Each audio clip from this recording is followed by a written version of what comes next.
வணக்கம் second show viewers. Hi வணக்கம் second show வியூவர்ஸுக்கு வணக்கம்.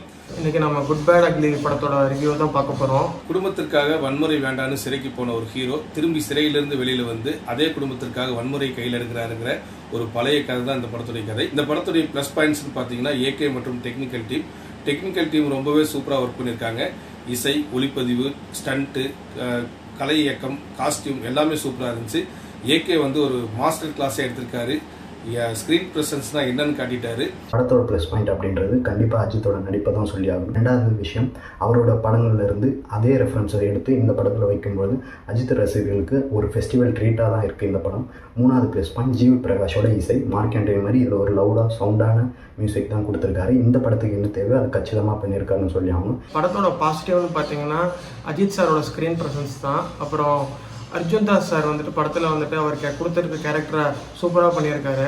அதை எல்லாரும் என்ஜாய் பண்ணுவீங்க கண்டிப்பாக. இந்த படத்துடைய மைனஸ் அப்படின்னு என்னன்னு பார்த்தீங்கன்னா, இது ஒரு ஃபேன் பாய் படம்.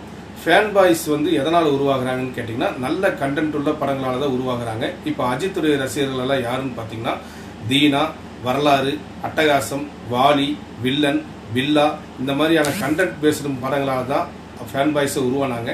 அந்த மாதிரி ஒரு படமா இது இருக்குமான்னு பார்த்தா இல்லை, வெறும் ரெஃபரன்ஸ் வச்சுமே ஆதிக்கு எடுத்துட்டாரு. படம் வந்து மொத்தமாக ஒரு பேக்கேஜாக நல்லா இருக்குது, அதுக்கு போர் அடிக்காமல் போயிடுது.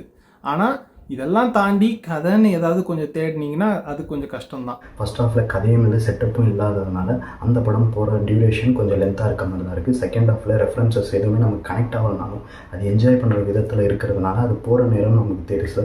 அதே மாதிரி பழைய பாடல்களை போட்டிருந்ததும் இந்த படத்தில் பெரிய அளவில் ஒர்க் பண்ணல, அது ஒர்க் அவுட்டும் ஆகலை அப்படின்னு தான் சொல்லி ஆகணும். ஹாலிவுட் ரெஃபரன்சஸாக மணி ஹைஸ்ட், ஜான்விக் மாதிரியான நிறைய படங்களை ரெஃபரன்ஸ் எடுத்திருக்காங்க. பட் அதெல்லாம் சுத்தமாக இதில் ஒட்டவே இல்லை. ஸ்டோரி லைன் அது ஒரு தின் ஸ்டோரி லைன் தான். ஆனால் அது அஜித் சாரோட ஸ்க்ரீன் ப்ரெசன்ஸும் ஆதிக் சாரோட மேஜிக்கையும் வச்சு மேட்ச் பண்ணிட்டாங்க. மொத்தத்தில் இந்த படம் எப்படி இருக்குன்னு கேட்டிங்கன்னா, இது அஜித்ன்ற ஒரு நடிகரையும் அவருடைய ஃபேன்ஸையும் மட்டுமே நம்பி அவங்க செலிப்ரேட் பண்ணணுன்றதுக்காகவே எடுக்கப்பட்ட ஒரு மைண்ட்லெஸ் என்டர்டெய்னர். படத்தில் புதுசாக ஃப்ரெஷ்ஷான ஐடியாஸ்ன்னு எதுவுமே இருக்காது.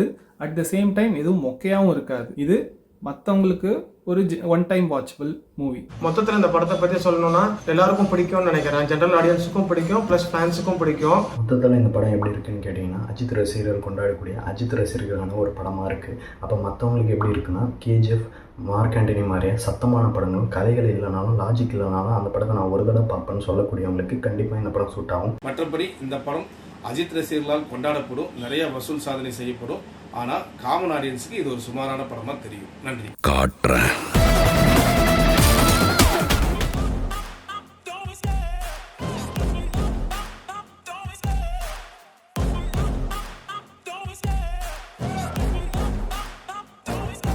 I love the chase and the hunt, and I set the pace when I'm running. I always take what I want and I always give it 100. Don't need a bank, no I'm funded. Play the game like it's nothing, I'm always thankful.